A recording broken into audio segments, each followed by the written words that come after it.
یک وقت یک بچه آمد که میگه من عاشق هستم، عاشق.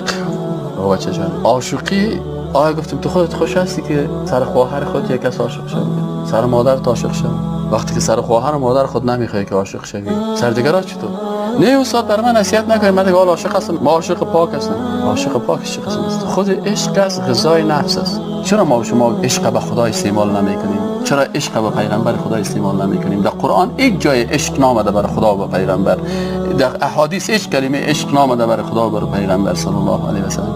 محبت آمده چون محبت واقعی که اساس از او پاکی و عفت و عقیده صاف است، از این خاطر به او محبت گفته شده. اگر تو محبت داشته باشی، محبت حقیقی، آدم محبت حقیقی با مادر خود می داشته باشه. نمیتونم بگم که ما عاشق مادرم هستم، میگی من محبت دارم با مادر. وقتی که آدم مادر خدا فکر میکنه، یک دفعه مادر آدم فوت کرده، من بسیاری وقتا که مادرم تو به یادم میاد، یک دفعه هم تو چطور کنم باز خودم ما کم میگیریم، پت گریه میکنم براش. محبت واقعی برای مادر.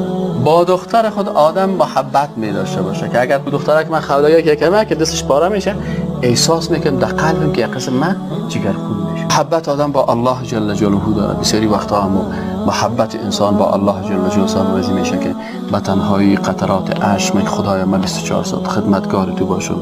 محبت با رسول الله صلی الله علیه و سلم، محبت با قرآن عظیم الشان است. الا بذکر الله تطمئن القلوب. وقتی که قرآن میخوانی غذای روح است، بر تو آرامش پیدا میشه. انسان آیات قرآن میخونه و همه قطرات اشک جاری میشه و اعضای بدنش خاموش است، خاموش. اینی غذای روح است. اما ای که مثلا انسان امروز دختر دیدی سر از او عاشق شدم، 2 روز بعد اوه دیگه شدیدم به خدا از این که سر از او عاشق شدم. این چی است؟ همیشه سمبولش چی است؟ چشم میکشه. به خاطر از اینکه چشم یک چیز مادی است و نفس پشت مادیت میگرده.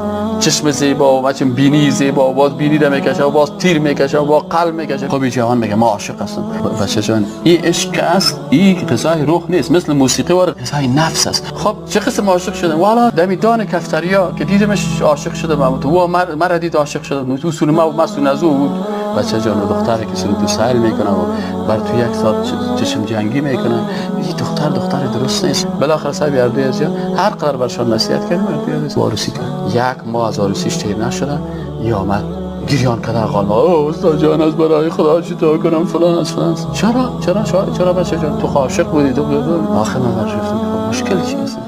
من میخوایم که طلاق کنم. او بچه تو یک وقت عاشق بود. نه خاک در سر لیلا، خاک در سر مجنون، خاک در سر رومیو، خاک در سر جولیت، خاک در سر شیرین. خب بالاخره دختر پرسانش کرد که دختر جان این شوهر تو چی مشکل داره؟ گفت هر روز من میگم یک مشکل دارم، یک سوال دارم. ابی تو که کاتما رفتید ما اسکریم خوردن یادت است؟ پیش از من کس چند بچه رفتن، من که بر تو مسیج روان کردم، تو دختر مسلمان، تو چرا مسیج برام روان کردی؟ تو خود هوشیار بودی، تو دختر مسلمان بودی، تو چرا بی حیایی کردی؟ معلوم میشه که تو بردگان مسیج دادی. آخر دختر گفت استاد که از زندگی ما پیش نمیره. گفت کل زندگی موازی که است اینما تو به شک تیر میشه. این قصه رو من بر شما به خاطر ازی گفتم خواهرای عزیز که سابق شما سیر کنید با وجود از اینکه زنها بی سواد بودن، با وجود از اینکه مردها بی سواد بودن، لکن به اساس یک باور و یک اعتماد زندگی میکردن. تار عروسی که است یک تار خام است، تار خام اعتماد است، باور است. یک دفعه که خانم شوهر بی باور شدن سر یکی دیگه، باز گزاره کردن.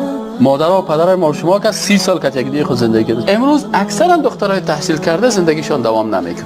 چرا؟ این دختر تحصیل کرده اشتباه میکنن، فکر میکنن که والا این همین فیلم‌ها ایندی رو که سال کرد، همین فیلم‌ها ایندی براسیز دیگه. شما خبر ندارین که هر دختر فیلم 20 دفعه شوی گرفته و طلاق کرده. همین دخترای فیلم که مجالهشون بخونین، این خود در فیلم تو سنگینک معلوم میشن.